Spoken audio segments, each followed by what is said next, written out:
Hai guys, kalian pernah lihat kasus ini? Ini merupakan foto seorang gadis cantik berusia 17 tahun asal Utica, New York, Amerika Serikat bernama Bianca Michelle Devins. Pada Juni 2019, Bianca baru saja menyelesaikan pendidikannya di high school atau setara SMA jika di sini, dan dia juga berencana untuk melanjutkan pendidikannya ke jenjang perkuliahan di salah satu universitas dan mengambil jurusan psikologi. Bukan tanpa sebab Bianca mengambil jurusan ini, karena pada kenyataannya Bianca merupakan seorang pejuang kesehatan mental yang dideritanya sejak usia dini. Bianca mengalami depresi dan juga kecemasan berlebih. Namun ia begitu sadar dengan kesehatan mentalnya. Ia benar-benar berjuang untuk sembuh dan ingin normal seperti remaja-remaja lainnya. Karena alasan inilah Bianca bercita-cita menjadi seorang psikolog, karena ia ingin membantu remaja lain yang memiliki kondisi serupa dengan dirinya. Di balik keinginannya yang begitu besar untuk meraih cita-cita dan juga semangatnya untuk sembuh dan juga keceriaannya, ternyata di belakang Bianca, dia memiliki para pendukung setia, yaitu keluarganya. Bianca memiliki seorang ibu bernama Kim Devins dan dua saudara perempuannya bernama Olivia dan Maddie. Pihak keluarga mendeskripsikan Bianca sebagai sosok yang cantik, periang, dan juga penyayang keluarga. Selain itu, Bianca juga dikatakan sebagai sosok seniman yang berbakat. Karena selain dia semangat mengejar cita-citanya dalam bidang akademis, ternyata Bianca juga memiliki kegemaran lain, yaitu tampil di depan umum melalui berbagai platform media sosial, seperti di Insta maupun TikTok. Pengikutnya pun lumayan banyak, sehingga Bianca bisa dikatakan sebagai seorang seleb. Bianca biasanya membagikan konten tentang game, tentang anime, maupun tentang gaya hidup sebagai remaja yang ceria dan juga modis. Karena parasnya yang cantik, pembawaannya yang ceria, dan juga pengikutnya yang banyak, dia pun dilirik oleh beberapa agensi. Bianca diajak bekerja sama sebagai model. Tentu saja remaja ini sangat tertarik. Dia pun meminta izin kepada keluarganya untuk meniti karir sebagai model. Namun cita-citanya sebagai seorang psikolog juga tetap dia akan perjuangkan. Semakin tinggi karirnya, maka semakin banyak pula pengikut di berbagai media sosialnya.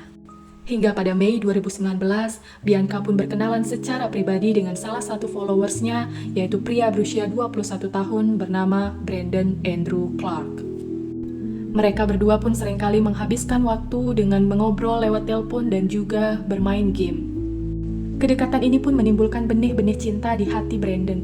Ia merasa bahwa hubungan ini bukanlah sebatas teman dekat biasa, melainkan hubungan asmara sepasang kekasih. Tapi berbeda dengan Brandon, Bianca justru merasa bahwa kedekatan ini merupakan kedekatan seorang teman dekat, kedekatan seorang fans dan juga idolanya. Karena cintanya begitu buta, Brandon pun masih ada di sana, di samping Bianca, menemani Bianca, tidak menjaga jarak, dan tetap ingin dibutuhkan oleh remaja itu. Hingga pada suatu malam di bulan Juli tahun 2019, mereka berdua pun pergi bersama ke kota New York untuk menonton konser seorang penyanyi kesukaan Bianca. Di konser tersebut, mereka bertemu seorang pria bernama Alex, yang juga merupakan teman dari Bianca. Bianca dan Alex terlihat begitu dekat, tertawa bareng, bercanda, mengobrol, bahkan menurut Brandon, mereka berdua sempat terlihat mencium satu sama lain. Mungkin menurut Bianca, semua itu merupakan hal yang wajar, karena toh dia juga tidak memiliki hubungan apa-apa dengan Brandon maupun Alex. Mereka semua merupakan teman dekat. Tapi bagi Brandon, semua itu merupakan sebuah masalah besar. Dia sangat emosi, juga cemburu. Brandon sama sekali tak ingin Bianca dekat-dekat dengan pria lain. Hingga malam sekitar pukul 10 malam waktu setempat, konser pun usai. Para pengunjung bersiap-siap meninggalkan tempat itu dan kembali ke rumahnya masing-masing. Begitu pula dengan Brandon juga Bianca. Tapi tanpa disangka, Brandon masih menyimpan dendam, emosi, dan juga rasa cemburu yang ia pendam selama konser berlangsung. Di perjalanan pulang menuju Utica, Brandon yang saat itu sedang menyetir mobil melihat Bianca tengah tertidur di kursi belakang. Dengan rasa cemburu yang masih ia simpan, dia pun merencanakan sesuatu yang mengerikan.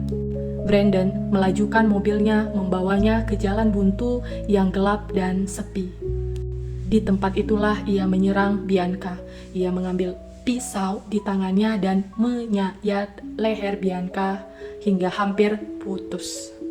Tak hanya sampai di situ, Brandon juga menyebarkan foto-foto Bianca yang sudah tidak bernyawa di salah satu platform media sosialnya. Bahkan ia juga membuat story di salah satu media sosial yang ada. Awalnya para pengikutnya menyangka bahwa itu hanya lelucon semata atau editan, tapi setelah ditelusuri secara langsung bahwa itu merupakan nyata, para pengikutnya pun menelpon pihak kepolisian. Selain itu, ternyata si tersangka yaitu Brandon juga sempat menelpon 911 dan mengatakan kalau dia sudah bersalah. Prosesnya itu berlangsung semalaman, hingga pada pagi hari Brandon pun berhasil ditangkap oleh pihak kepolisian. Tapi sebelum ditangkap dari kejauhan, Brandon pun mengacungkan pisau ke lehernya dan mengancam akan bundir. Pria ini berhasil melukai lehernya dan ia pun terjatuh di terpal biru yang mana di bawah terpal itu ada jasad Bianca. Awalnya Brandon berharap ingin kembali bersatu dengan Bianca di alam sana, tapi tenaga medis berhasil menyelamatkan nyawanya. Alih-alih bersatu dengan wanita yang dicintainya, Brandon justru harus diseret ke pengadilan dan dijatuhi hukuman 25 tahun penjara.